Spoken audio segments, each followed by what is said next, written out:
hier soir, je vous demande de faire une minute de silence en sa mémoire.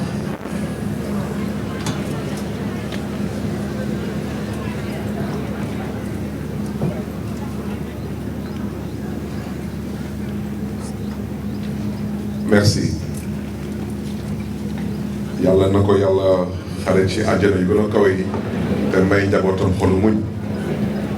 Et par la même occasion, permettez-moi d'avoir une pensée pieuse pour notre ami, notre frère qui nous a quittés il y a quelques semaines, le maire de la commune de Fann Point Amitié, M. Paul Samb, que Dieu l'accueille en son paradis céleste.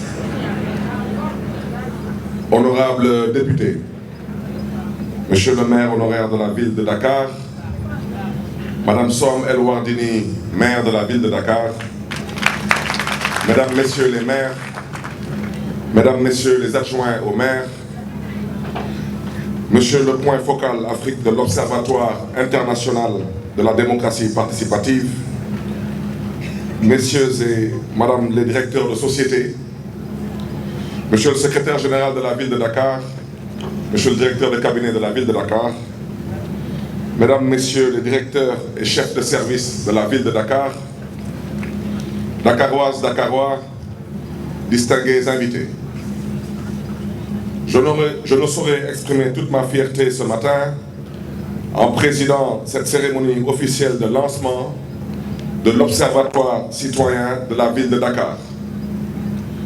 Dans nos pays en développement, conduire la destinée de nos collectivités territoriales demeure un exercice difficile et délicat. En effet, nos villes sont quotidiennement le théâtre de plusieurs inconsistances affectant considérablement la qualité de la fonctionnalité territoriale. À Dakar, ville capitale, plusieurs distorsions touchent l'environnement, le cadre de vie, l'assainissement, le civisme, l'intégrité des infrastructures et biens publics, entre autres.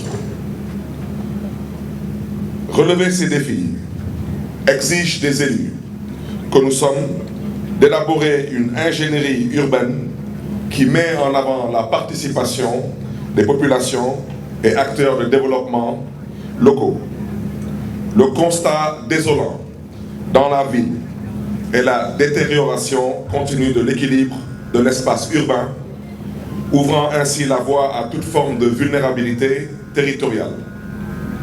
Mesdames, Messieurs, chers invités, Dakaroises, Dakarois, en l'absence d'une citoyenneté active et agissante pour l'intérêt de notre vivre ensemble, l'impact des efforts déployés par la municipalité se retrouve amoindri et ralentit considérablement le processus de métropolisation de notre cité, au moment où les villes africaines sont appelées à relever le défi de leur transition en vue d'une transformation de notre continent. Ce constat m'a amené, en ma qualité de maire de la ville de Dakar, à proposer un programme de développement territorial qui repose sur une vision mettant en avant la construction d'une intelligence collective dans la gouvernance urbaine, je veux nommer Dakar Bi Ñu Bokk, qui privilégie une démarche participative et inclusive. Dakar Bi Ñu Bokk, bokk xalaat, bokk waxtaan, bokk tabax, bokk yéene, bokk yaakaar.